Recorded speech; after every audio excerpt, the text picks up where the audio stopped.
비로소 우리의 젊은이들이 떳떳하게 정의를 얘기할 수 있고 떳떳하게 불의에 맞설 수 있는 새로운 역사를 만들어낼 수 있다. 그들은 이제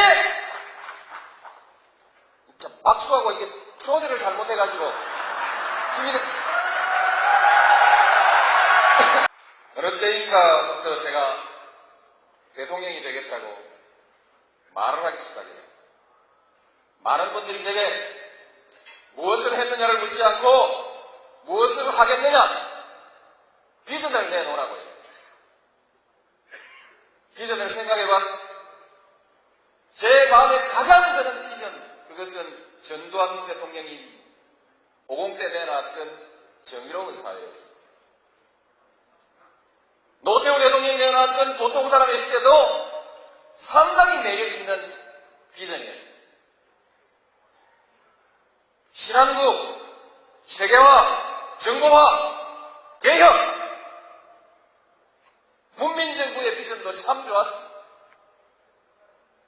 저는 국민의 정부의 비전은 달달합니다. 민주주의 시장경제 생산적 복지, 남북화해 노사협력, 지식기반 사회. 저도 그렇게 말하면 됩니다. 저도 할 수 있습니다. 그러나 이렇게 말할 때 제 가슴은 공허합니다. 그 말을 누가 못하냐? 누가 무슨 말을 하느냐가 중요한 것이 아니라 누가 할 수 있느냐가 중요한 거 아니겠습니까? 오늘 아침에 저는 유종근 전북지사가 지으신 유종근의 신국가론이라는 책을 읽었습니다. 신뢰, 협동이라는 이 사회적 자본을 한국이 제대로 구축하느냐 못하느냐에 한국의 미래가 달립니다. 앞으로의 사회 비스의 생산성은 생산 요소의 투입에 있는 것이 아니라 기술 혁신에 있는 것이 아니라 그 토대가 되는 사회적 신뢰를 어떻게 구축해 가느냐, 여기에 달려있다. 이렇게 써놨습니다. 제가 정말 하고 싶었던 얘기가 씌어 있어서 정말 반가웠습니다. 문제는 그 사회적 신뢰를 우리가 어떻게 만들어갈 것인가. 조선 건국 이래로 600년 동안 우리는 권력에 맞서서 권력을 한 번도 바꿔보지 못했다. 비록 그것이 정의라 할지라도, 비록 그것이 진리라 할지라도 권력이 싫어하는 말을 했던 사람은, 또는 진리를 내세워서 권력에 저항했던 사람들은 전부 죽임을 당했다. 그 자손들까지 멸문지화를 당했다. 폐가 망신했다. 600년 동안 한국에서 부귀영화를 누리고자 하는 사람은 모두 권력에 줄을 서서 손바닥을 비비고 머리를 조아려야 했다.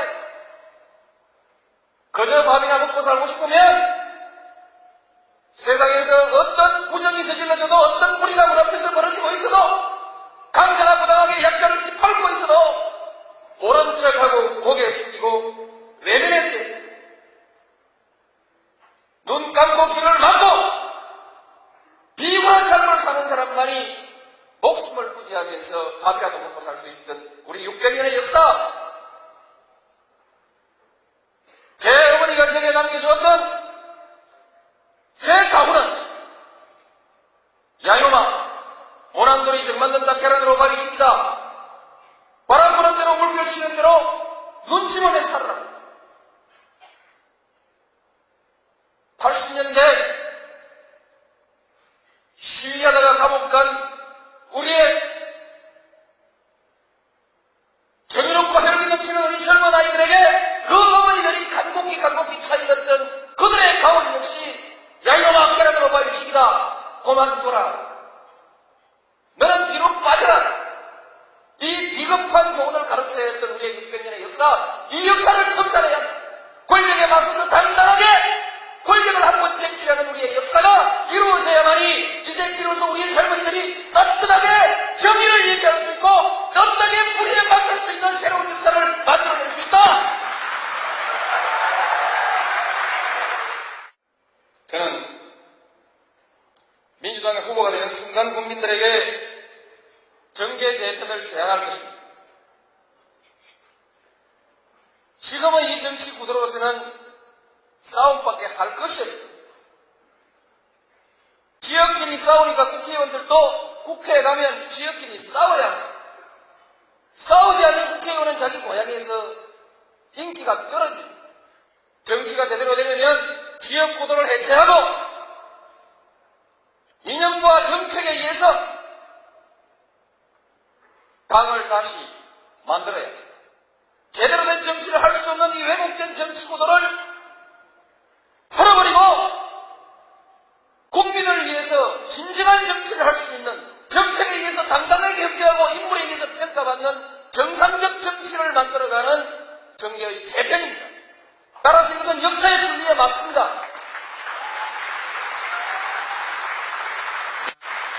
이 정계개편은 옛날 권력이 하던 정계개편과는 달리 뒷방에서 겁주고 돈 주고 쑥덕쑥덕 하면서 밤중에 야간 도주하듯이 보따리 싸들고 일당지당으로 도망가는 그와 같은 정계개편이 아니라 당당하게 국민들에게 제안하고 국민들의 지지를 받고 그리고 그 국민들의 심판을 받아서 지역의 유권자들이 명령하는 대로 국회의원들이 당당히 자기가 가야 할 곳을 찾아가는 정정당당한 정계개편이 될 것입니다. 많은 한나라당 의원들이 남북 대화와 화해를 지지하는데 이해찬 총재는 사사건건 남북 대화를 반대하는 냉전주의를 가지고 있습니다. 가슴을 치릅니다. 한 달 하루라도 한나라당에서 정치를 이해찬 총재와 함께 한다는 것이 고통스러운 많은 개혁적 정치인들이 있습니다. 이들에게 명분과 기회가 주어지고 국민의 지지가 모아진다고 하면 왜 움직일 수 없겠습니까? 그들은 이제 박수하고 이게 조절을 잘못해가지고 국민의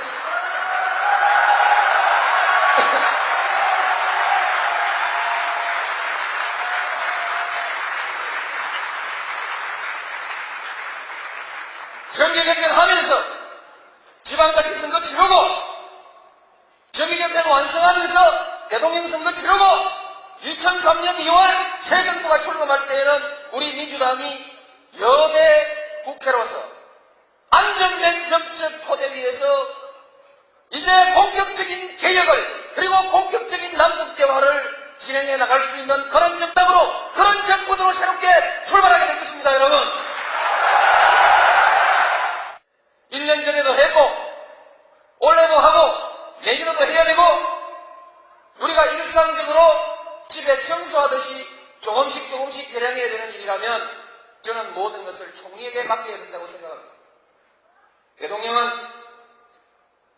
아직 과거에 주먹으로 해결하던 우리 사회의 많은 갈등 해소와 조정의 문제를 직접 관장해야 합니다. 행정개혁과 재정개혁이라는 이 중요한 문제, 그리고 전략적 사업과제, 이런 문제만 전념해야 된다고 생각합니다.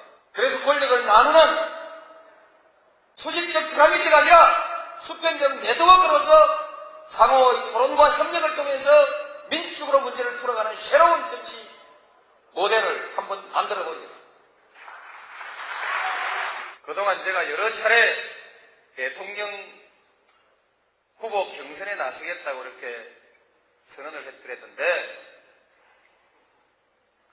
아직 공식이 아니라고 보는가 싶습니다.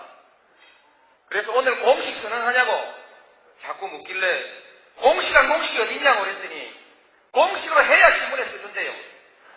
그래서 오늘 이 얘기를 대통령 후보 경선에 나서는 공식 선언으로 받아들여 주시기 바랍니다. 이거